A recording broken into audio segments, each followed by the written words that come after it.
m'a dit Antoine, fais-toi couper les cheveux. Je lui ai dit ma mère, dans 20 ans si tu veux.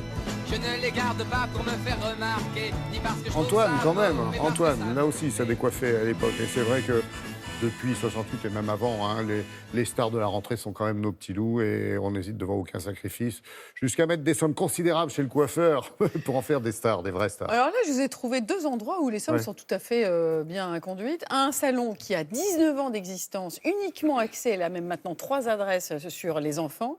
Et puis une nouvelle aventure que nous saluons, qui elle a 19 mois d'existence et qui a choisi une unité d'action qui est la tresse.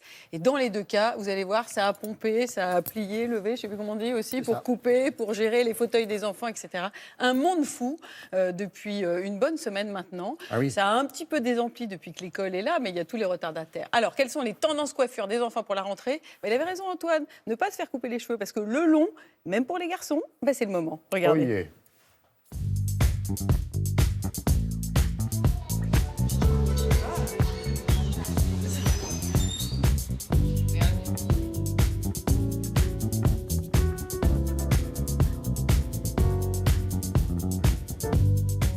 On se prépare, ça y est, on vient chez le coiffeur pour commencer à se faire tout beau pour la rentrée des classes.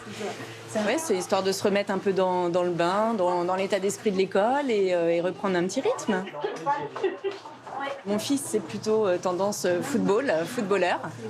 Et pour la maman, c'est une tendance un peu plus style écolier. Voilà. Il faut trouver le bon compromis entre les deux.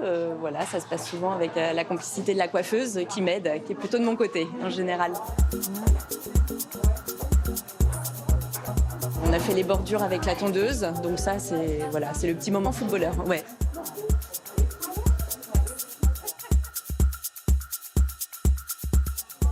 C'est une très belle rentrée des classes. J'ai beaucoup d'enfants. Je suis un peu déçue parce que je n'arrive pas à satisfaire toute ma clientèle. La tendance, c'est un petit peu les cheveux longs, plus longs que courts, ou alors avec des petites mèches et la coupe surfeur pour les plus grands.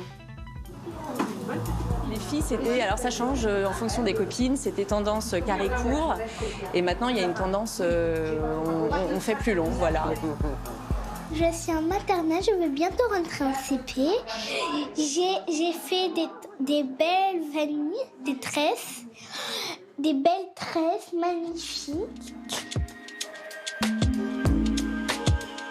On a une grosse pression, plus vis-à-vis des enfants d'ailleurs, plutôt que les parents.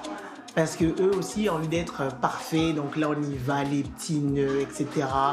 Ils savent ce qu'ils veulent parce qu'on leur donne la parole et ça c'est extraordinaire. Ici on voit à la fois des Africains, des Métis, des Caucasiens. Tout le monde vient pour se faire des tresses parce que déjà c'est très beau. C'est pratique contre les poux, qui est aussi la hantise des mamans. Et puis, oui, c'est surtout pratique et joli. La rentrée, c'est comme un peu c'est un peu comme la photo de classe. Donc, il faut être joli quand même. Le fait de venir se faire coiffer et de se faire belle, ça lui donne un élan et ça lui donne, j'espère, l'envie aussi d'aller montrer cette jolie coiffure à ses copines. Et quand vous leur faites ce genre de coiffure, là, il reste une plombe chez le professionnel. 4 heures, 6 heures. Et je pointe là une nouvelle initiative, je l'ai dit, 19 mois d'existence pour ne proposer que des tresses.